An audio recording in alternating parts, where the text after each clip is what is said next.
So let's kick off with the first of the pricing concepts, and it's something called price relativity.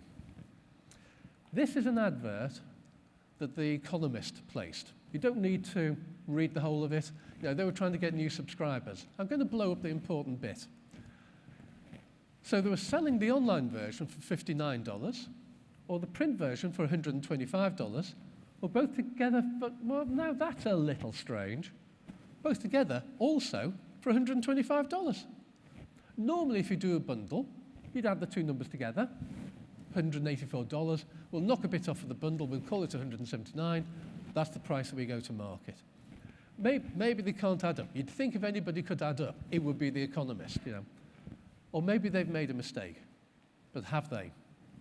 Because if you go and you ask people, which would you rather have, the online version or what The Economist actually wants to sell, the printless online version, unsurprisingly, most people go for the online version. It's half the price. What's interesting is what happens when you introduce print as an option. Nobody actually says, oh, great, I'll have the print. You know, there's zero people interested in that. But suddenly, because the print is there, all the demand goes across to printless internet. And the core message here is that all prices are relative.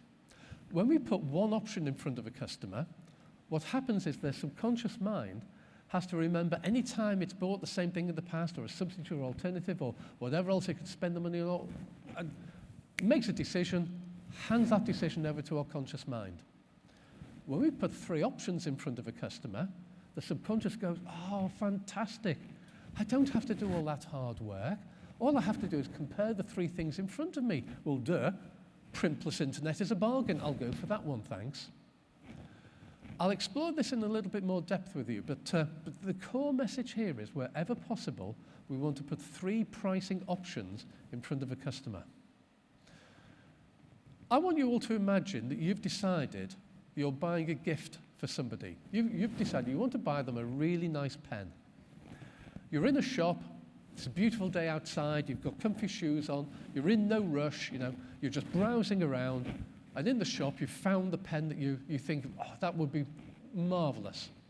It's £120, and you're just about to reach for the pen and go over to the cashier and pay for it, and there's a tap on your shoulder, and somebody says, psst, I've just seen that pen on sale in another shop, 20 minutes walk around the corner, and they've knocked £25 off.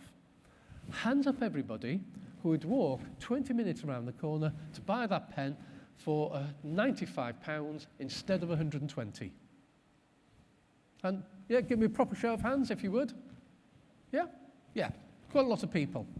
Now, this time you're buying a three-piece suite, hopefully a nicer three-piece suite than this one, but you're buying a three-piece suite. It's £3,000. You're just about to go over to the sales guy and buy it, and there's a tap on your shoulder. And somebody says, psst, I've just seen exactly the same suite in DFS. And the DFS store is only 20 minutes around the corner, and they've got a sale on. Who'd have thought that DFS would have a sale on? But they've got a sale on, and they've knocked £25 off. Hands up if you would walk 20 minutes around the corner to buy that suite for £2,975 rather than £3,000. Give me a show? Yeah, well done. Because if we were Mr. Spock, we would. There's no difference between those two scenarios. Either a 20-minute walk is worth £25 or it's not. Because every single one of us is a Captain Kirk, what our subconscious mind does is, well, I've got to work out how much that £25 is worth to me. I know. I'll compare it to the original number. £25 off 120? I'll have that. £25 off 3,000? Hardly worth getting out of bed for. There's no logic to that whatsoever, but that's what's going on in our heads. I was on holiday with my wife up in a place called Bamborough. Some of you may have been up there. Absolutely gorgeous place. And we were visiting Alnwick, which is nearby. They filmed part of Harry Potter there. I was walking through the town, and there was a camera shop that also sold telescopes. And they had a poster that impressed me so much, I took a photograph of it. Because you can buy the 60AZ refractor telescope for £70. £69.99, yeah, it's £70. Or you can get the 80 EQ, and I will read this out to you, as above, plus accessory tray for convenient storage of accessories. And that tray just stuck another 70 quid on. Or for only £10 more. Look at everything I get with the 114 EQ. Oh, if I'm going to go for that, I might as well just go for the 127 EQ and be done with it. If the 80 EQ wasn't there, the 114 EQ and the 127 EQ, they look expensive. When the 80 EQ is there, they start to look cheap. And you can feel your attitude change. Whoa, they're expensive. Oh, no, actually, they're quite cheap. Whoa, they're expensive. So how do we use this? I don't want anybody to think that I'm suggesting that you have a fee in mind and you find a way to take some cost out and to discount down and discount down.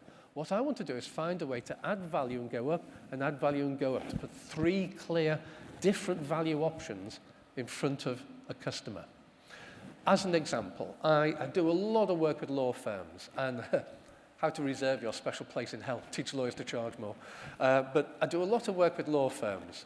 And I had a group going through all of this pricing stuff. One guy stuck his hand up and said, I don't quite get it. I don't quite understand.